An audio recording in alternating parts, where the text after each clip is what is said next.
भारताचे 7वे राष्ट्रपती डॉक्टर ग्यानी जयसिंग 1985 ला त्या छत्राची स्थापना करतात। छत्राला मेघडंबरी असं म्हणतात।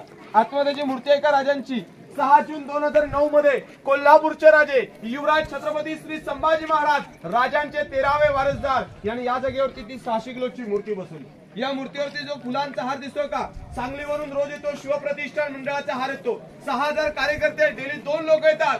सकाळी 7 वाजता शिवरायांना अंघोळी घातली जाते, पूजा हार केला जातो आणि मग ते त्यांचा परतीचा मार्ग गाठला जातो। दुसरा हार येतो ठाण्याचे खासदार श्रीकांत शिंदे फाउंडेशनच्या मार्फत सुद्धा गेले 10 वर्षापासून हार येतो। या 2 हारांसाठी तुमच्या शाळेच्या वतीने टाळ्या होऊन जाऊ दे बघा सगळं।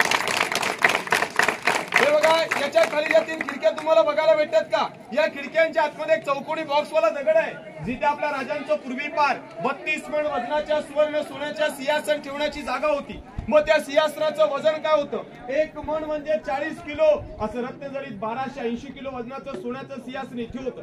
दरबार असा 6000 लोकांनी भरलेला होता। आनंदाचा सोहळा, आनंदाची तारीख आहे 6 जून 1674।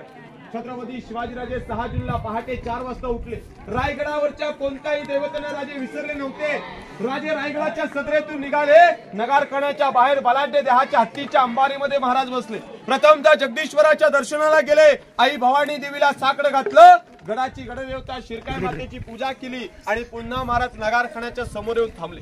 राजा अंबारीतून उतरले। राजांचं पहिलं पाऊल रायगडाच्या सदरेवरती पडलं। इथल्या 6000 लोकांनी डोक्यातले मानाचे फेटे काढले आणि झुकून राजाला मानाचा मुजरा घातला गेला। महाराज तो मुजरा स्वीकारतात। राजे स्वराज्याच्या सिंहासनाच्या पहिल्या पायरीला पोहोचले। आपल्या आऊसाहेबांना म्हणू लागले की आऊसाहेब, या स्वराज्याची जी पहिली पायरी चढतोय, आऊसाहेब या स्वराज्याची जी पहिली पायरी चढतोय, आधी लगीन त्या कोंढाण्याचं आणि मगच माझ्या रायबाचा म्हणणार माझा ताना कुठेच पाहताय।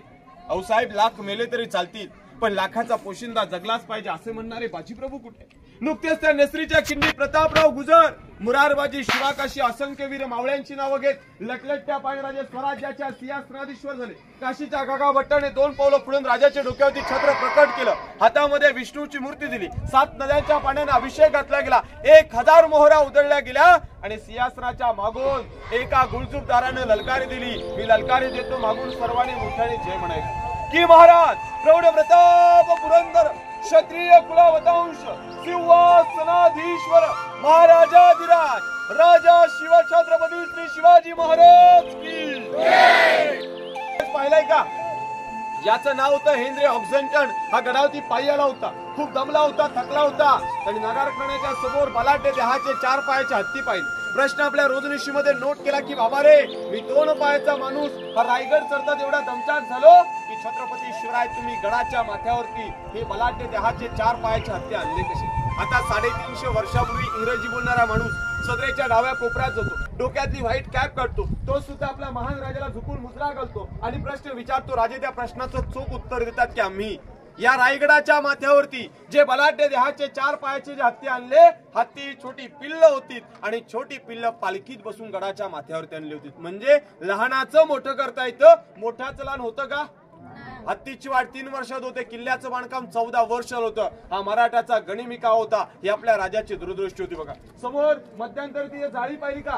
पाण्याचं कुंड, सदरेतल्या लोकांना पाणी प्यायला व्यवस्थित ठिकाण होतं। हा खडकच मध्ये का? तर याचं कारण आहे का, रायगडाचं टॉप शिखर इथे होतं। रायगडाचं भूमिपूजन याच दगडावरती केलं, त्याच्यामुळे दगड हटवला गेला नाही। तर काही लोकांचं म्हणणं असं आहे, तुम्हाला आता मी इको प्रात्यक्षिक दाखवलं की नाही, हे प्रात्यक्षिक या खडकामुळे घडलं जातं, त्याच्यामुळे तो मध्यंतरी ठेवला गेला।